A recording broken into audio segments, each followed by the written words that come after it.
ஒரு சாயங்கால நேரத்துல குக்கு ஜக்கு 2 பேரும் நதியோரத்துல உட்காந்து பேசிக்கிட்டு இருந்தாங்க. குக்கு, நீ ஹோம்வொர்க் எல்லாம் முடிச்சிட்டியா? பாதி முடிச்சிட்டேன், இன்னும் பாதி இருக்கு. எழுதி எழுதி கையெல்லாம் வலிக்குது ஆகாஷ். நான் கைய வலிக்கிற மாதிரி நடிச்சா போதும், எங்க அம்மாவே வாங்கி எழுதி கொடுத்துருவாங்க. எங்க அம்மா கிட்ட கை வலிக்குதுன்னு சொன்னா கொஞ்ச நேரம் ரெஸ்ட் எடுத்துட்டு மறுபடியும் எழுதுன்னு சொல்றாங்கடா. இவங்க இப்படி பேசிக்கிட்டு இருக்கும் போது ஒரு சின்ன விளையாட்டு விமானம் இவங்களை கடந்து போச்சு. ஜக்கு, இந்த விமானம் எப்ப வாங்கின? ரொம்ப நல்லா இருக்கு. ஜக்கு, இந்த விமான விலை ரொம்ப அதிகமா? இது பேட்டரியில ஓடுற விமானம், விலை கொஞ்சம் அதிகம்தான். ஜக்கு, உங்க அப்பா நீ எது கேட்டாலும் வாங்கி கொடுத்துருவாரு தானே? ஆமா, நான் எது கேட்டாலும் வாங்கி கொடுத்துருவாரு. இன்னைக்கு கூட ஸ்மார்ட் போன் கேட்டிருக்கேன், அநேகமா சாயங்காலம் வாங்கிட்டு வந்துருவாரு. நாம இப்ப 5th ஸ்டாண்டர்ட் தானே படிக்கிறோம், நமக்கு இப்ப ஸ்மார்ட் போன் அவசியமா என்ன? தேவையில்லைன்னு நினைச்சா தேவையில்லைதான், தேவைன்னு நினைச்சா தேவைதான். நான் எது கேட்டாலும் வாங்கி கொடுக்க அன்பான அப்பா இருக்காரு, நான் தேவைன்னு நினைக்கிறேன். ஸ்மார்ட் போன் மட்டும் நம்ம கையில இருந்தா இந்த உலகத்துல நமக்கு தெரியாத விஷயம் எதுவுமே இருக்காது. என்ன குக்கு, நீ என்ன நினைக்கிற? ஸ்மார்ட் போன் தேவையா தேவையில்லையா? எங்க வீட்ல ஒரே போன் தான் இருக்கு, அதுவும் பட்டன் போன். ஸ்மார்ட் போன் இருந்தா நல்லாதான் இருக்கும். Very good. குக்குவோட மனசுல ஸ்மார்ட் போன் வாங்க ஆசை இருக்கு. எல்லாத்துக்கும் ஆசைப்பட்டாதான் வாழ்க்கையில முன்னேற முடியும். இப்படி சொல்லிட்டு ஜக்கு போக குக்குவும் ஆகாஷும் வீட்டுக்கு போனாங்க. காளு சார், போன வாரம் ஃபைல கொடுத்துட்டு போனோம், இன்னும் கையெழுத்து ஆகாம இருக்கு. நீங்க மனசு வச்சு கொஞ்சம் அந்த ஃபைலை மூவ் பண்ணி விட்டா நல்லா இருக்கும். என்ன சார், சிச்சுவேஷனை புரிஞ்சுக்காம பேசுறீங்க? நீங்க எங்க பக்கம் கவரை மூவ் பண்ணி விட்டீங்கன்னா உங்க ஃபைல் தன்னால மூவ் ஆக போகுது. காளு இப்படி சொல்ல வந்த பறவை லஞ்ச பணத்தை காளு கிட்ட கொடுத்துச்சு. இவ்வளவுதான் விஷயம். சரி சரி, நீங்க நாளைக்கு காலையில 10 மணிக்கெல்லாம் ஆபீஸ் வாங்க, உங்க ஃபைல் ரெடியா இருக்கும். காளு ஒரு அரசாங்க அலுவலகத்துல வேலையில இருந்தது. ஆரம்பத்துல லஞ்சம் வாங்காம இருந்த காளுக்காகவும் தான் மனைவியோட பேராசையால லஞ்சம் வாங்க ஆரம்பிச்சது. இப்ப லஞ்சம் வாங்கறத நிறுத்தணும்னு காளுவே நினைச்சா கூட முடியல. ஏன்னா அவங்களோட தேவைகள் நாளுக்கு நாள் அதிகமாகிட்டே போச்சு. என்ன குக்கு, போன் கேட்டியா? அவங்க வீட்ல என்ன சொன்னாங்க? இல்ல, கேட்கவே இல்ல. ஸ்மார்ட் போன் வாங்குற அளவுக்குலாம் எங்க வீட்ல பணம் இல்ல. குக்கு, போன் வாங்கி கொடுங்கன்னு உங்க வீட்ல சாதாரணமா கேட்டா வாங்கி கொடுக்க மாட்டாங்க. நீ எந்த அளவு அழுது அடம் பிடிக்கிறியோ அந்த அளவு சீக்கிரமா உங்க வீட்ல உனக்கு போன் கிடைக்கும். அப்படி செஞ்சா உண்மையிலே போன் வாங்கி கொடுத்துருவாங்களா? நான் சொன்னபடி செஞ்சீனா உனக்கு போன் கண்டிப்பா கிடைக்கும். இப்படி சொல்லிட்டு ஜக்கு பறந்து போயிடுச்சு. குக்கு, ஸ்கூல் விட்டு வந்த உடனே முகம் கழுவிட்டு எப்பவும் படிக்க ஆரம்பிப்ப. இன்னைக்கு எங்க போயிட்டு வர? அம்மா, தாகமா இருந்துச்சு, அதான் தண்ணீர் குடிக்க நதி பக்கம் போயிருந்தேன். அங்க ஜக்குவை பார்த்தேன். அவங்க அப்பா அவனுக்கு நாளைக்கு ஸ்மார்ட் போன் வாங்கி தரேன்னு சொல்லிருக்காங்களாம். அம்மா, எனக்கும் ஸ்மார்ட் போன் வேணும். குக்கு, அவங்க அப்பா கவர்மெண்ட் வேலையில இருக்காரு. அதுவும் இல்லாம அவர் லஞ்சம் வாங்குறதா எல்லாரும் பேசிக்கிறாங்க. அந்த மாதிரி வாழ்க்கை நமக்கு தேவையில்லை குக்கு. அம்மா, நான் என்ன தேவையில்லாத விளையாட்டு பொருளை கேக்குறேன்? ஸ்மார்ட் போன் அறிவு வளத்துக்கு எனக்கு ரொம்ப யூஸ்ஃபுல்லா இருக்கும். குக்கு, ஸ்மார்ட் போனை பயன்படுத்துற விதத்துல பயன்படுத்தினா அறிவு வளர்த்துக்கலாங்கிறது எனக்கும் தெரியும். ஆனா இந்த வயசுல உனக்கு அது தேவையே இல்ல. இப்படி இவங்க பேசிக்கிட்டு இருக்கும் போது குக்குவோட அப்பா ராணா குருவியும் உள்ள வந்துச்சு. சோனா, என்ன குக்கு முக வாட்டமா இருக்கு? அவனை திட்டினியா என்ன? உங்க மகனுக்கு ஸ்மார்ட் போன் வேணுமா? உனக்கு இப்ப அது தேவையில்லைன்னு சொன்னா புரிஞ்சுக்கவே மாட்டேங்கிறான். குக்கு செல்லம், அப்பா கிட்ட வாங்க. குக்குவோட அப்பா இப்படி கூப்பிட்டதும் குக்கு ஓடி போய் அப்பா மேல ஏறிக்கிட்டான். குக்கு, நம்ம பணக்காரங்க இல்ல, நினைச்ச பொருளை நினைச்ச உடனே வாங்கறதுக்கு. வர்ற சம்பளத்தை வச்சு கணக்கு போட்டு வாழ்க்கையை நடத்துற குடும்பம் நம்ம குடும்பம். அதனால ஸ்மார்ட் போன் எல்லாம் இப்ப வாங்க முடியாது, இன்னும் கொஞ்ச நாள் போகட்டும், அப்புறம் பாக்கலாம். குக்குவோட அப்பா இப்படி சொன்ன உடனே குக்கு கோபமா அப்பா கிட்ட இருந்து கீழே இறங்கினான். நான் இது வரைக்கும் அது வேணும் இது வேணும்னு உங்ககிட்ட கேட்டதே இல்ல. இப்ப எனக்கு ஸ்மார்ட் போன் வாங்கணும்னு ரொம்ப ஆசையா இருக்கு. ஆனா இத கூட உங்களால வாங்கி கொடுக்க முடியல. பரவாயில்ல கடவுளே, என் அப்பா அம்மாவை அடுத்த ஜென்மத்திலாவது பணக்காரங்களா பிறக்கவை. அப்போதே என்னோட ஆசையெல்லாம் நிறைவேறும். இப்படி சொல்லிட்டு குக்கு அழுதுகிட்டு இருக்கு. குக்குவோட அப்பாவுக்கு மனசு ரொம்ப கஷ்டமாயிடுச்சு. ஏன்னா குக்கு மத்த குழந்தைங்க மாதிரி இது வேணும் அது வேணும்னு கேட்டு அப்பா அம்மாவை இது வரைக்கும் கஷ்டப்படுத்தினதே இல்ல. ஆனா இப்ப ஜக்குவால குக்குவோட மனசுல ஒரு தேவையில்லாத ஒரு ஆசை அவனை பாடாப்படுத்த ஆரம்பிச்சது. பையன் இப்படி அழுத பார்த்த குக்குவோட அப்பா கொஞ்ச நேரம் யோசிச்சுட்டு பிறகு குக்கு கிட்ட இப்படி பேசினாரு. குக்கு, நாங்க சொல்றத நீ புரிஞ்சுக்க மாட்டேங்கிற, அதனால உன் விருப்பப்படியே நான் நடந்துக்கிறேன். இன்னும் 15 நாள்ல உன் கையில ஸ்மார்ட் போன் இருக்கும். அப்பா உண்மையாவா சொல்றீங்க? குக்கு அப்பா, தயவு செஞ்சு சொல்றேன், ஸ்மார்ட் போனுக்காக யார்கிட்டயும் கடன் வாங்கிடாதீங்க. என்ன சோனா இப்படி சொல்லிட்ட? நம்ம குடும்பம் இருக்கிற நிலைமை எனக்கு தெரியாதா? கண்டிப்பா கடன் வாங்க மாட்டேன். நான் ஸ்மார்ட் போன் வாங்க வேற ஒரு யோசனை வச்சிருக்கேன். அப்புறம் என்ன குக்கு, அப்பா தான் போன் வாங்கி தரேன்னு சொல்லிட்டாங்க. அந்த சந்தோஷத்தோட வாங்க சாப்பிடலாம். இப்ப 3 பேரும் சாப்பிட்டாங்க. இப்படி சாப்பிட்டு கொஞ்ச நேரம் பேசிக்கிட்டு இருந்த அவங்க அப்படியே தூங்கிட்டாங்க. மறுநாள் பொழுது விழுந்துச்சு. காலையில எழுந்து குளிச்சு தயாரான குக்கு ஸ்கூலுக்கு கிளம்ப குக்குவோட அப்பா அவர் வேலை செய்யற ஃபேக்டரிக்கு கிளம்பினாரு. இப்படி ஃபேக்டரிக்கு போன குக்குவோட அப்பா தான் வேலை செய்யற இடத்துக்கு போகாம நேரா மேனேஜர் கிட்ட போனாரு. சார், நான் ஒரு 15 நாளைக்கு 2 ஷிஃப்ட் பார்க்கலாம்னு முடிவு பண்ணிருக்கேன். ஒரு ஸ்மார்ட் போன் வாங்க பணம் தேவைப்படுது. ராணா, நீங்க பாத்துக்கிட்டு இருக்கிறது ரொம்ப கடினமான வேலை. அத 15 நாளைக்கு 2 ஷிஃப்ட் பாத்தீங்கன்னா உங்க உடல்நிலை ரொம்ப மோசமாயிடும். உங்களுக்கு பணம் தேவைன்னா அட்வான்ஸ் வாங்கிக்கலாமே. மாசம் மாசம் உங்க சம்பளத்துல கட் பண்ணிக்கிறோம். இல்ல சார், எனக்கு அட்வான்ஸ் வேண்டாம். அத நீங்க மாசம் மாசம் சேலரியில கட் பண்ணுவீங்க.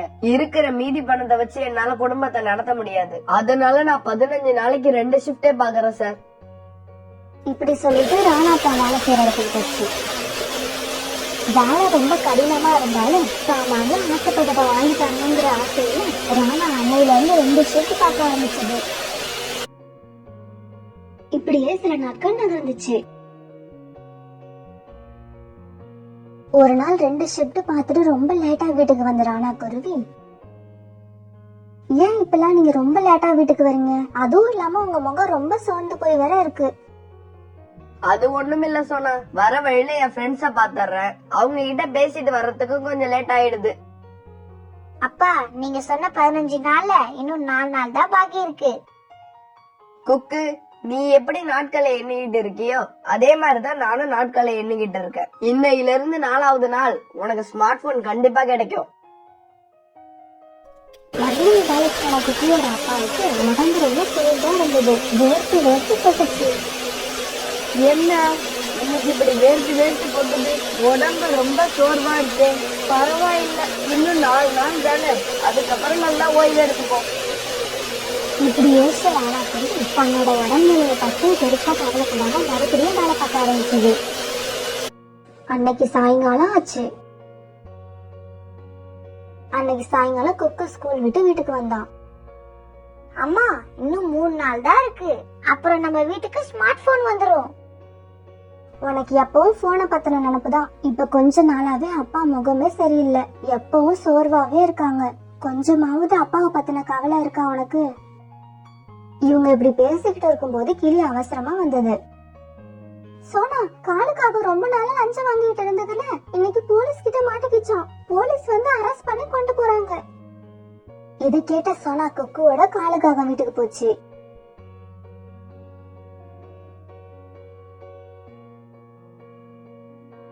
இன்ஸ்பெக்டர், அவரை விட்டுருங்க.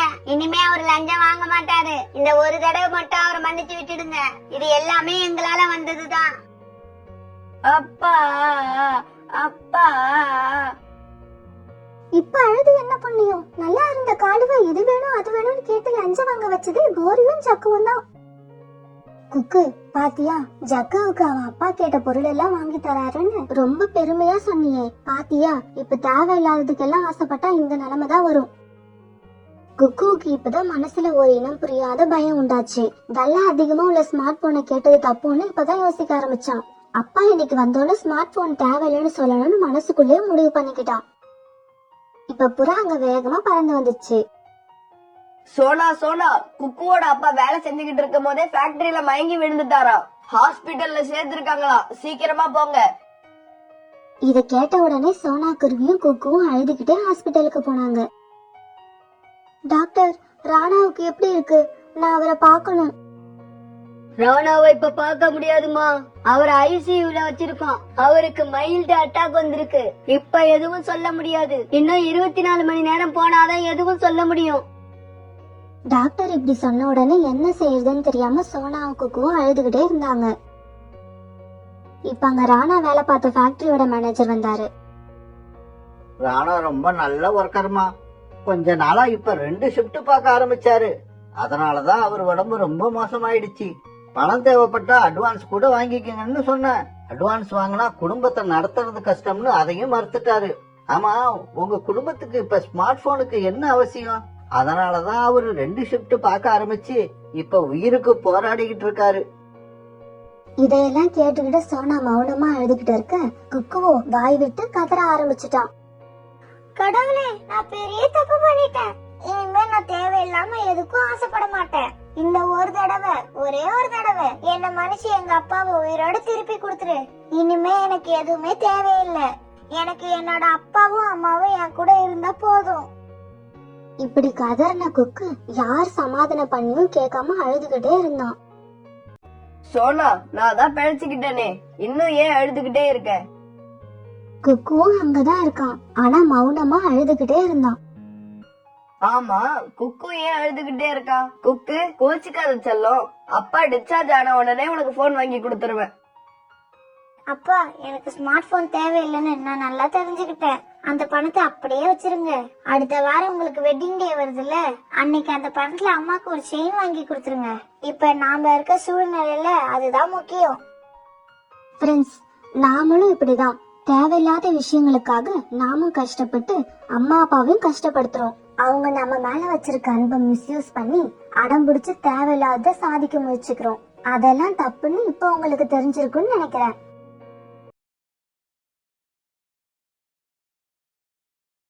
சோனா குருவியோட பொண்ணு பியூட்டிக்கு இப்ப ரொம்ப சின்ன வயசு இருந்தாலும் அம்மாவோட மேக்கப் பாக்ஸ் எடுத்து மேக்கப் பண்றதுல அவளுக்கு ரொம்ப ஈடுபாடு இருந்தது. ஒரு நாள் காலையில கண் வச்ச பியூட்டி கிட்ட சோனா குருவி இப்படி சொல்லுச்சு.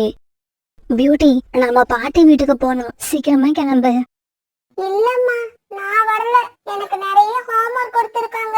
நான் அதை செய்யலன்னா அப்புறம் டீச்சருக்கு அடி வாங்கணும். சரி பியூட்டி, நீ உன்னோட ஹோம்ஒர்க் செஞ்சுக்கிட்டு வீட்லயே இரு. அம்மா பாட்டி வீட்டுக்கு போயிட்டு சாயங்காலத்துக்குள்ள திரும்பி வந்துடுறேன். இப்படி சொல்லிட்டு சோனா குருவி தன்னோட அம்மா வீட்டுக்கு பறந்து போச்சு. அம்மா போன உடனே பியூட்டி அம்மாவோட மேக்கப் பாக்ஸ் எடுத்து வச்சுக்கிட்டு மேக்கப் பண்ண ஆரம்பிச்சா.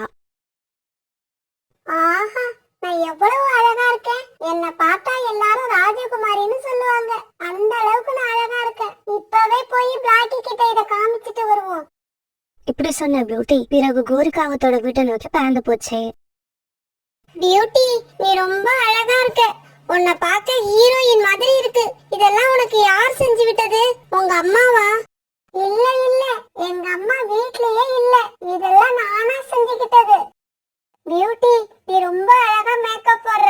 எனக்கும் உன்ன மாதிரியே மேக்கப் போட்டு விடு. என்ன பாக்குற எல்லாரும் என்ன பார்த்து அழகா இருக்குன்னு சொல்லணும். கண்டிப்பா போட்டு விடுறேன். பிளாக்கி, சீக்கிரமா உன் அம்மாவோட மேக்கப் பாக்ஸ் எடுத்துக்கிட்டு வா. உன்னை ராஜகுமாரி மாதிரி ஆக்கிடுறேன். பியூட்டி இப்படி சொன்னதும் பிளாக்கி தன்னோட அம்மாவோட மேக்கப் பாக்ஸ் எடுத்துக்கிட்டு அங்க வந்தது.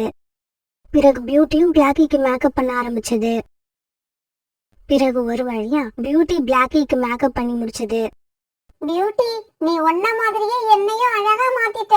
நாம 2 பேரும் இப்ப ரொம்ப அழகா இருக்கோம். வா, நாம நதிக்கரை பக்கம் போய் எல்லாருக்கும் நம்மளோட அழகை காட்டிட்டு வருவோம். இப்படி பேசிக்கிட்ட பிளாக்கியும் பியூட்டியும் பிறகு நதிக்கரையை நோக்கி பறந்து போனாங்க. இவங்கள பார்த்த பறவைகள் எல்லாம் கொஞ்ச நேரம் உத்து பார்த்துட்டு பிறகு சிரிக்க ஆரம்பிச்சாங்க. குழந்தைகளா, உங்க ஸ்கூல்ல ஏதாவது மாறுவேட போட்டி நடக்குதா? இல்ல புறா அங்கிள், நாங்க சாதாரணமா தான் மேக்கப் போட்டுக்கிட்டோம். அங்கிள், நாங்க எப்படி இருக்கோம்? அழகா இருக்கோமா? ரொம்ப அழகா இருக்கீங்க. அதனால வெளியில ரொம்ப நேரம் சுத்தாதீங்க. சீக்கிரமா வீட்டுக்கு போங்க. இல்லாட்டி உங்க அழக பார்த்து எல்லாரும் கண்ணு வச்சிடுவாங்க. புறா இப்படி சொல்ல பியூட்டியும் பிளாக்கியும் ரொம்ப சந்தோஷமா அங்க இருந்து பறந்து போனாங்க. இப்படி போனவங்க ஒரு அருவிக்கரையில உட்கார்ந்தாங்க. பிளாக்கி, என்னோட அம்மா சாயங்காலம் தான் வீட்டுக்கு வருவாங்க. உன்னோட அம்மா எங்க போயிருக்காங்க? நீ சீக்கிரமா வீட்டுக்கு போ. இந்த மேக்கப்போட உங்க அம்மா நம்ம 2 பேரையும் பார்த்தா கண்டிப்பா சத்தம் போடுவாங்க. நீ சொல்றது உண்மைதான் பியூட்டி. ரீட்டா ஆண்டி கூட எங்க அம்மா எங்கேயோ வெளியில போயிருக்காங்கன்னு நினைக்கிறேன். சரி, நான் வீட்டுக்கு போறேன். பியூட்டி, எங்க அம்மா இந்த மேக்கப்ப பாக்கிறதுக்கு முன்னாடி நான் போய் முகத்தை கழுவி ஆகணும். இவங்க இப்படி பேசிக்கிட்டு இருக்கும்போது கோரிக்காக அங்க வந்துருச்சு. இப்படி வந்த கோரிக்காக இவங்க 2 பேர் முகத்தையும் பார்த்துட்டு ரொம்ப கோபம் ஆயிடுச்சு. பிளாக்கி, உன்னை எங்கெல்லாம் தேடிக்கிட்டு இருக்கேன். உன்னை யார் இங்க வர சொன்னது? ஆமா, உன் முகத்தை பார்க்க பிசாசு மாதிரி இருக்கு. நீயா இப்படி செஞ்சுக்கிட்டியா இல்ல யாராவது செஞ்சு விட்டாங்களா?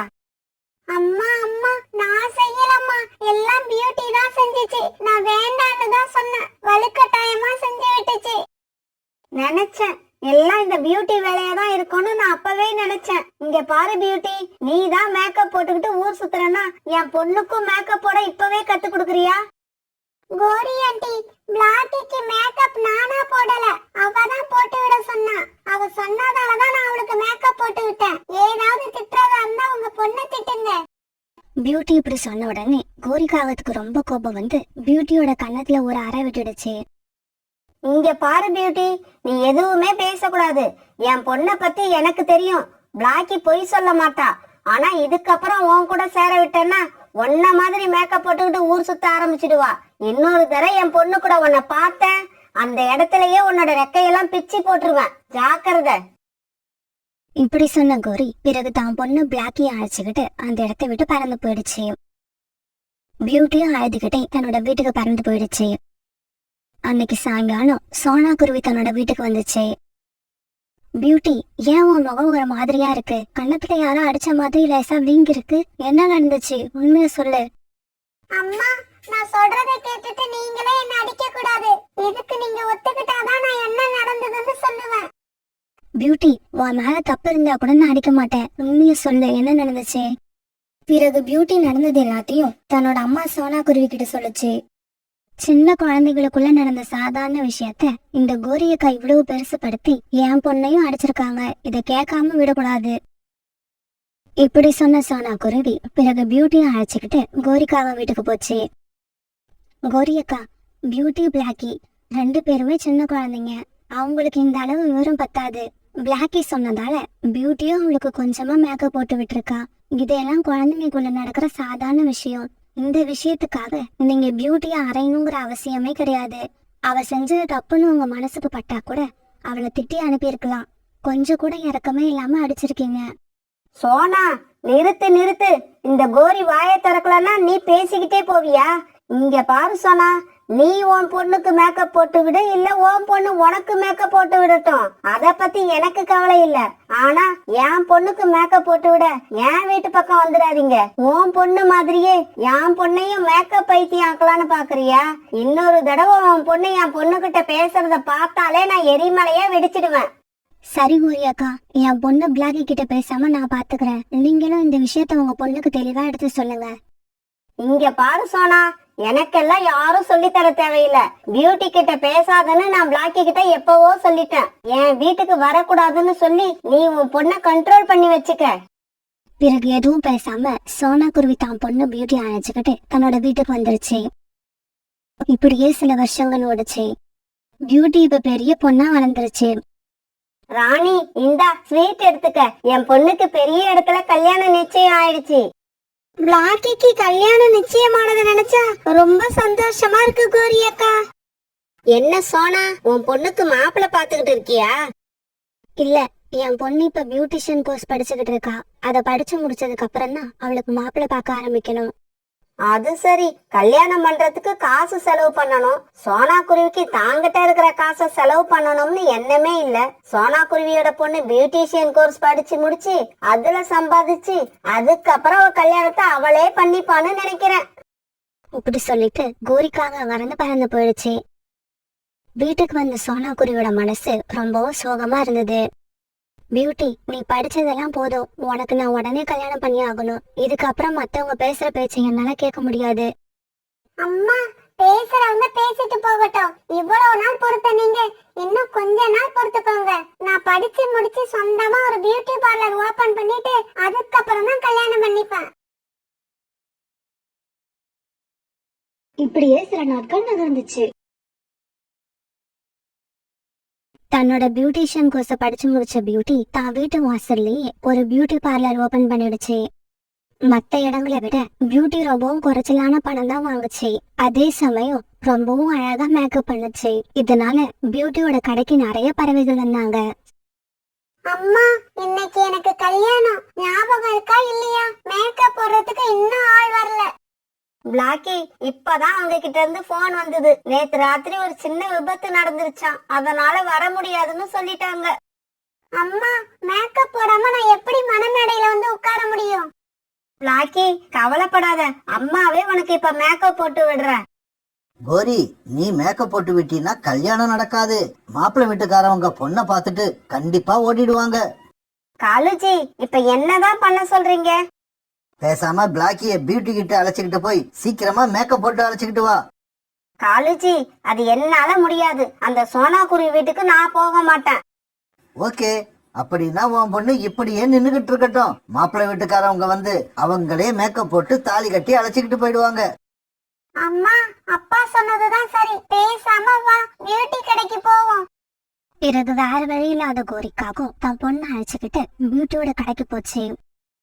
பியூட்டி, என்னோட பொண்ணுக்கு இன்னைக்கு கல்யாணம், கொஞ்சம் சீக்கிரமா இவளுக்கு மேக்கப் போட்டு விடு. ஆண்டி, உங்களுக்கு முன்னால 2 பேர் இருக்காங்க. அவங்களுக்கு முடிச்சிட்டு தான் பிளாக்கிக்கு மேக்கப் போட முடியும். அம்மா அம்மா, என்னம்மா பேசாம நிக்கிறீங்க? நீங்க சோனா ஆண்டி கிட்ட போய் சாரி சொல்லி அவங்கள அழைச்சுக்கிட்டு வாங்க. பிறகு கோரிக்காக சோனா குருவி வீட்டுக்கு போச்சு. அங்க போன குருவி நடந்தது எல்லாத்துக்கும் மன்னிப்பு கேட்டுக்கிட்டு தன்னோட நிலைமைய சோனா குருவிக்கு எடுத்து சொல்லுச்சு. பிறகு சோனா குருவி கோரிக்காகத்து கூட பியூட்டி பார்லருக்கு வந்தது. இப்படி வந்த சோனா குருவி அங்க மேக்கப் போட வந்த பறவைகள் கிட்ட இப்படி பேசுச்சு.